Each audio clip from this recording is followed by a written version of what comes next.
بسم اللہ الرحمن الرحیم بسم اللہ الرحمن الرحیم والصلاة والسلام علی سید الانبیاء المرسلین وعلی آلہ واصحابہ اجمعین علی یوم الدین۔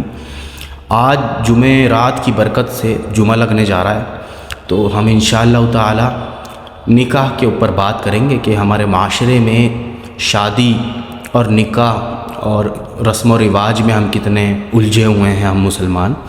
جی اللہ کا نام لے کر کے شروع کیجیے۔ قرآن سننا پوڈ کاسٹ۔ بسم اللہ الرحمن الرحیم والصلاة والسلام علی سید الاولین والآخرین و امام المتقین وانت رسول رب العالمین۔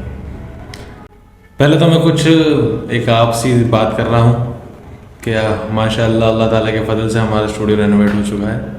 انشاءاللہ جو ویڈیوز آج کل کار میں یا ایسی آ رہی تھی وہ اب انشاءاللہ ہماری واپس سے اسٹوڈیو کے اندر سے اب آپ کو واپس سے ہماری ویڈیوز دیکھنے کو ملتی رہیں گی۔ آمین۔ ہم انشاءاللہ آج شہباز بھائی نکاح کے اوپر بات کریں گے انشاءاللہ، کیونکہ اس وقت شادیوں کا ایک طرح سے کہا جائے تو سیزن ہے۔ بالکل۔ ابھی ایک خبر آئی تھی کہ نومبر میں تقریباً 10 لاکھ سے زیادہ شادیاں ہیں اور بھی بہت سے معاملات ہو رہے ہیں، لیکن بات جو ہوگی وہ اس پہ ہوگی کہ آج کے دور میں جو لوگ نکاح کر رہے ہیں کیا وہ رسول اللہ کے طریقے پہ کر رہے ہیں، کیا ان میں وہ شرعی حکم پایا جا رہا ہے جس میں اللہ کے رسول نے بتایا ہے کہ اس میں برکت ہے، اس طریقے سے نکاح کرا جائے گا تو اس میں برکت ہوگی، تو کیا اس طریقے پہ نکاح آج ہو رہا ہے؟ انشاءاللہ اس پہ بات کریں گے۔ بسم اللہ الرحمن الرحیم۔ وقال رسول اللہ صلی اللہ علیہ وسلم النکاح سنتی، النکاح سنتی، نکاح میری سنت ہے، ورغبا سنتی فلیس منی، جس نے اس سنت کو چھوڑ دیا وہ ہم میں سے نہیں ہے۔ فرسٹ۔ سیکنڈ، اللہ کے رسول کی تعلیم جو نکاح کے طور پر تھی وہ یہ تھی کہ آپ علیہ السلام جب بھی نکاح ہوا کرتا تھا آپ اس میں قرآن کی آیتیں پڑھا کرتے تھے اور خطبہ دیا کرتے تھے۔ اس خطبے میں کم از کم 4 آیت آپ علیہ السلام پڑھا کرتے تھے۔ یہ ہم مسلمانوں کے پیغمبر نبی صلی اللہ تعالیٰ علیہ وسلم کی سنت ہے۔ تو ہمارے معاشرے میں اور کسی بھی معاشرے میں اگر ہم اپنی اولاد کی شادیوں میں زیادہ پیسہ خرچہ کریں اور اس کی تعلیم میں کم پیسہ خرچہ کریں تو اس کمیونٹی اور اس قوم کی بربادی طے ہے، یعنی وبال ان پہ آنا طے ہے۔ بالکل۔ یہ ایجوکیشن پہ کم پیسہ خرچ کرتے ہیں، سب سے پہلے ان کے یہاں منگنی کا فنکشن ہوتا ہے، 2.5-4 لاکھ روپے اس میں خرچہ ہوتا ہے۔ پھر ہلدی جو ہندو بھائیوں کا رواج ہے، اسلام مسلمانوں کا رواج نہیں ہے۔ اللہ کے رسول صلی اللہ علیہ وسلم نے فرمایا کل بدعت ضلالہ وکل ضلالۃ فی النار، بدعت ضلالت ہے، ضلالت جہنم میں لے جائے گی۔ یہ حدیث واضح ہے اور سب کو معلوم ہے۔ اس کے باوجود بھی اتنی بدترین بدعت پر عمل ہمارے ہاں مسلمانوں کے یہاں ہوتا ہے کہ وہ ہلدی کا فنکشن کرتے ہیں۔ یہ کتنی بڑی بدعت ہے، کتنی بڑی یہ اللہ کے رسول کی، میں کہتا ہوں کہ یہ ان کی بات کو مخالفت ہے، ان کی بات کو پش پش ڈال دینا ہے۔ سب سے پہلے آپ نوٹس کیجئے اللہ کے رسول نے اپنی بیٹی کا نکاح مولا علی سے فرمایا تو اس میں کوئی بارات نہیں تھی، تو بارات کا تصور ختم۔ نہیں تو اس میں ایک بات مجھے بتائیں، جو لوگوں کو اگر کہا جائے کہ بھائی ایسے ایسے نکاح نہیں ہونا چاہیے جس حساب سے آپ کر رہے ہیں، اتنا پیسہ خرچہ کر رہے ہیں، اور ہم ان سے کہتے ہیں کہ اللہ کے رسول نے تو ایسے نکاح کی ترغیب دلائی نہیں ہے، ایسے تو اللہ کے رسول نے سیدہ فاطمہ کا نکاح کرا ہی نہیں ہے، ایسے تو کہ ہزاروں لوگوں کا مجمع بلا لیا گیا، ایک قافلہ نکل رہا ہے کاروں کا، یا گھوڑوں کا چلو اس زمانے میں گھوڑے تھے، گھوڑوں کا قافلہ نکل رہا ہے، مولا علی آ رہے ہیں گھوڑے پہ آ کے بیٹھ کے۔ نہیں، آج زیادہ گھوڑے ہیں یا اس دور میں زیادہ گھوڑے تھے؟ اس دور میں تو گھوڑے ہی تھے۔ اونٹ آج زیادہ ہیں یا اس دور میں زیادہ تھے؟ یعنی آج سے بہت بہتر بارات اس دور میں بن سکتی تھی، اور سب کے ہاتھ میں جھنڈا ہو سکتا تھا، بھالے ہو سکتے تھے، تلوار ہو سکتی تھی، بالکل، کہ ہمارے بھائی کی آج شادی ہے، ہم ڈنکے کی چوٹ پہ آ رہے ہیں، لیکن مولا علی سادے طریقے سے آئے ہیں، اللہ کے رسول نے نکاح پڑھایا ہے۔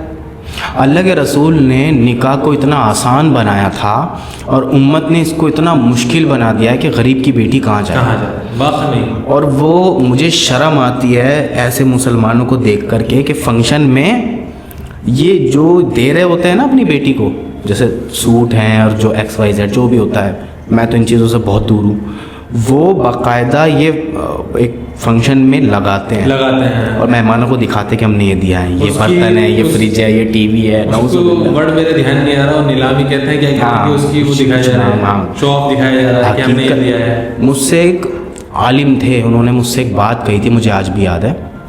جب میں نے ان سے پوچھا تھا نا کہ یہ سب کیوں ہے مسلمانوں کے اندر آج کے، اور سب سے زیادہ یو پی اتر پردیش کا مسلمان تو کہتا ہے کہ ایک ٹرک لے کے آؤ، اس ٹرک میں ڈی جے ہونا لازمی ہے، اس کے بغیر شادی نہیں ہو سکتی. نعوذ باللہ من ذالک. اس کے بعد وہ کہتا ہے ہم جو دے رہے ہیں نا، جو بلٹ ہے، کار ہے، جو ہم لے رہے ہیں لڑکی والوں سے، اور جو وہ لڑکی والے دے رہے ہیں، یعنی ساس سسر کو جوڑے، ان کے بچوں کو، ان کے چاچی کو، ان کے بچوں کو، وہ سب ایک سیٹ اپ بنا کر رکھنا ہے، لائٹیں وائٹیں وہاں لگانی ہے تاکہ سب آ کے دیکھیں کہ بیٹی کو یہ دیا ہے، سونا اتنا دیا ہے.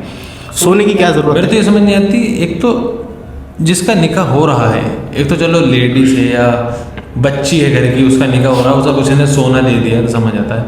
مرد کو سونا دینا کہاں سے جائز آ گیا؟ مرد پہ تو سونا ہی حرام ہے. تو پھر وہ غریب، میں وہی تو کہہ رہا ہوں کہ غریب کی بچی پھر کیسے نکاح کرے گی؟ ابھی میرے پاس کل ایک کارگزاری آئی، اوکھلا کی تھی وہ، کہ وہاں مسلمانوں میں شادی ہو رہی تھی. ٹھیک ہے. وہاں سے مجھے وائس ریکارڈنگ آئی کہ آج ہمارے گھر کے سامنے شادی ہو رہی ہے، اور وائس ریکارڈنگ میں صرف ڈی جے بج رہا تھا، اور وہ شادی مسلمانوں کی تھی. اب میں اس پہ ایک سوال کرتا ہوں کہ جس میں تم نے رسول اللہ کی سنت کی دھجیاں اڑا دیں، جس نکاح میں تم نے اللہ کی شریعت کی دھجیاں اڑا دیں، کیا وہ نکاح یا وہ شادی برکت والی ہوگی؟ وہ اولاد برکت والی ہوگی؟ کیا وہ بچے وہ برکت والے ہوں گے؟ کیا وہ تعلیم لیں گی جو صلاح الدین ایوبی نے لی تھی؟ کیا وہ تعلیم لیں گی جو مولا علی نے بتائی ہیں؟ کیا وہ تعلیمیں لیں گی جو حضرت عمر نے بتائی ہیں؟ نہیں. یہ کیا کریں گی؟ موبائل چلائیں گی، اور ان کے ماں باپ بھی ان میں شامل ہوتے ہیں.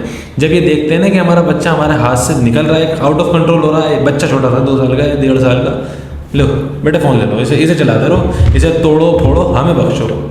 یہ ہے آج کل کی. اگر تمہیں بچے کو اگر کچھ ایسی چیز دینی ہے تو میں کہتا ہوں ایک واک مین لاؤ، اس میں قرآن بھرو اور اس کا کان میں لگا دو. بچہ صرف ساؤنڈ سننا چاہتا ہے، اس سے زیادہ وہ کچھ نہیں سننا چاہتا، اسے بس کان میں لگا کے چھوڑ دیا جائے، وہ سنتا ہے. لیکن آج کل کے معاشرے کے اندر یہ ڈی جے بجائیں گے، ایک پورا قافلہ نکالیں گے، اور اس کو یہ سمجھیں گے کہ یہ میں نے بہت نیکی کا کام کرا ہے، اچھا کام، میرا نام ہوگا اب زمانے میں. میں نے ایک وہ دیکھی، بلکہ میں پچھلے سال کا واقعہ بتاؤں، جہاں میں نماز پڑھتا ہوں، جامع مسجد ہے وہ، اس کے باہر بسیں لگیں گی، خواتینیں بے پردہ دھڑلے سے، کاریں دھڑلے سے، پیچھے ٹرک میں ایک ڈی جے آ رہا ہے، فل والیوم میں وہ بج رہا، فل والیوم میں، جس کی کوئی حد نہیں.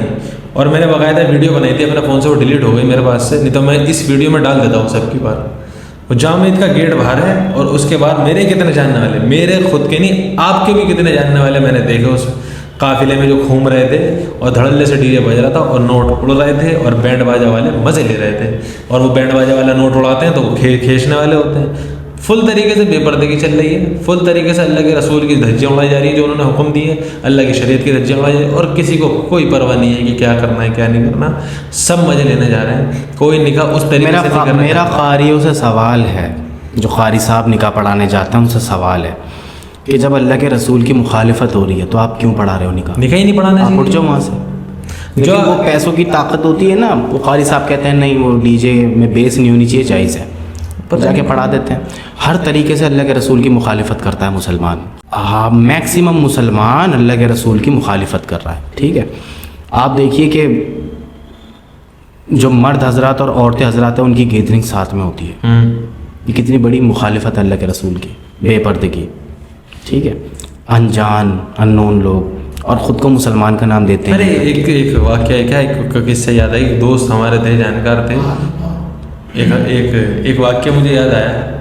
واقعہ بھی کیا، وہ میرے دوست کا ہی واقعہ سمجھے، اسے بالکل جاننے والے ہیں ہمارے. ان کی ازواج تھی وہ، تو وہ مارکیٹ میں آئی تو فل پردے میں، ان کے اتنے گلوز پجامے، ماشاء اللہ دیندار کر کے لوگ ہیں بھائی، بہت بڑھیا کہ پورے پردے میں آئی ہے. خواتینیں بھی شاپنگ کرنے جاتی ہیں تو بھائی پورے پردے میں جاتی ہیں، میں نے ماشاء اللہ.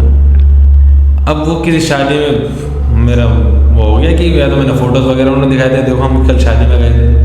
اب میں نے تو بھائی یوں نظر دیکھی اور یوں ہٹا لی میں نے. اب میرے دماغ میں صرف ایک بات بھائی کہ جو لوگ اپنی بیویوں کو، اپنی خواتین کو اس پردے میں مارکیٹ میں اتارتے ہیں، اسی پردے میں وہ شادیوں میں کیوں نہیں لے کے جا رہے ہیں؟ کیا یہ ایک ایگزامپل سیٹ نہیں ہوگا؟ ایگزامپل سیٹ ہوگا نا کہ ایک پردے دار عورت آئی ہے، کہ فاطمہ کی غلام آئی ہے، ہوتا ہے نا. لیکن وہ سوٹ بھی ایسا پہننا ہے کہ اس میں اتنے ہاتھ دکھیں, وہ دیکھنا ہے کہ یہاں سے یوں چپکی بھی ہو پوری کمر. اللہ بس توبہ کریں ایسی چیزوں سے. انہیں کوئی پرواہ نہیں ہوتی اس ٹائم دھجے اڑانے, کیونکہ سوٹ مہنگا خریدا ہوا ہوتا ہے.